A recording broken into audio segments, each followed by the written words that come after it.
Fala pessoal, tudo bem? Hoje eu tô aqui para conversar um pouquinho com você sobre o livro O Sol é para Todos, da autora norte-americana Harper Lee.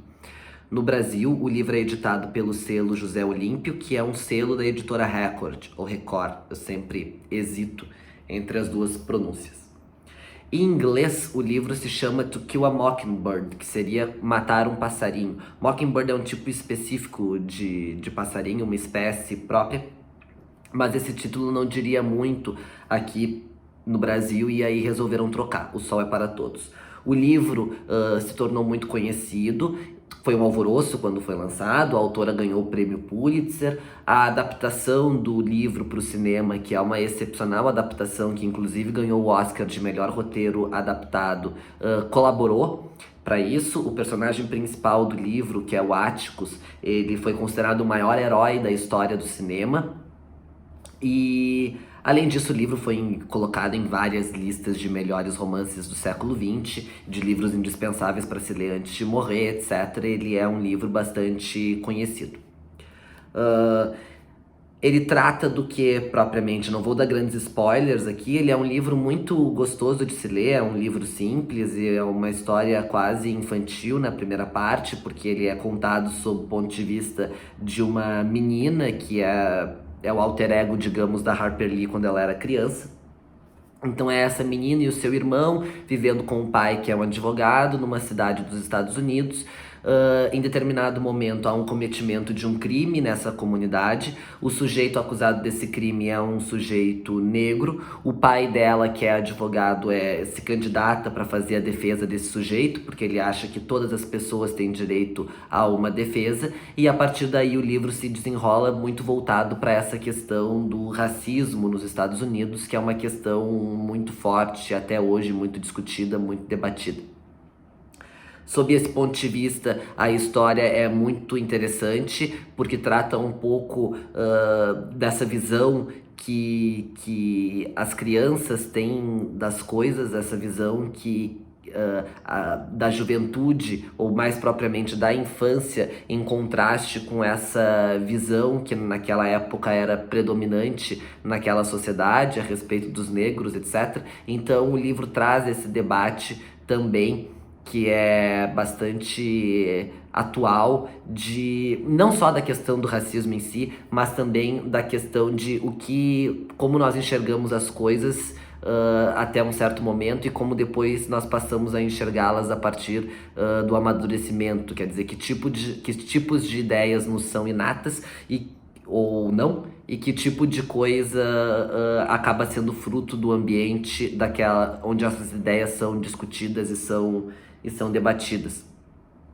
É bem interessante essa visão da criança, que há outros livros famosíssimos sobre essa questão infantil, digamos assim, do mundo das crianças. Jardim de Cimento, do Ian McEwan, o próprio O Senhor das Moscas, do William Golding, que agora vai receber uma nova edição da Alfaguara, com uma capa nova, toda diferentona, muito bonito, por sinal. Então aqui tem uma visão um pouco diferente, não tem uma visão tão pessimista que pesa sobre essa visão infantil. Um pouco, creio eu, pela personagem ter uma carga emocional muito forte, por ser, digamos, um acontecimento que a autora teria presenciado no mundo real quando criança. A questão do racismo aqui presente serve muito como um ponto de discussão. É um bom livro também sob a perspectiva jurídica, assim, o livro, as cenas em tribunais, etc. Então a construção que é feita é muito bacana. Mas, na minha visão, é um livro que é um pouco menor. Ele prende o leitor pela história que ele conta, que é uma boa história, ele prende pela narrativa, mas esteticamente ele não é um livro estupendo, ele é um livro com algumas falhas, ele não é um livro que chama atenção por belas construções frasais, então ele peca por esse aspecto.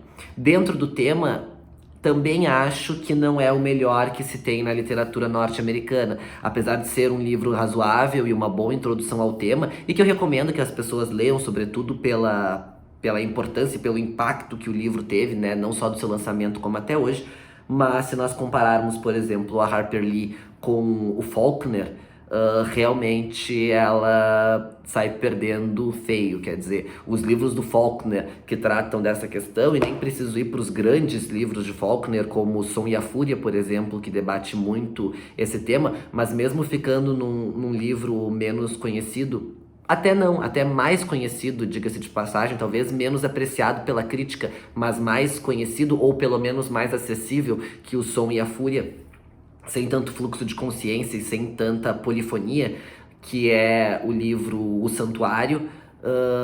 É muito melhor, é muito mais bem elaborado, é muito mais bem construído do que O Sol é para Todos.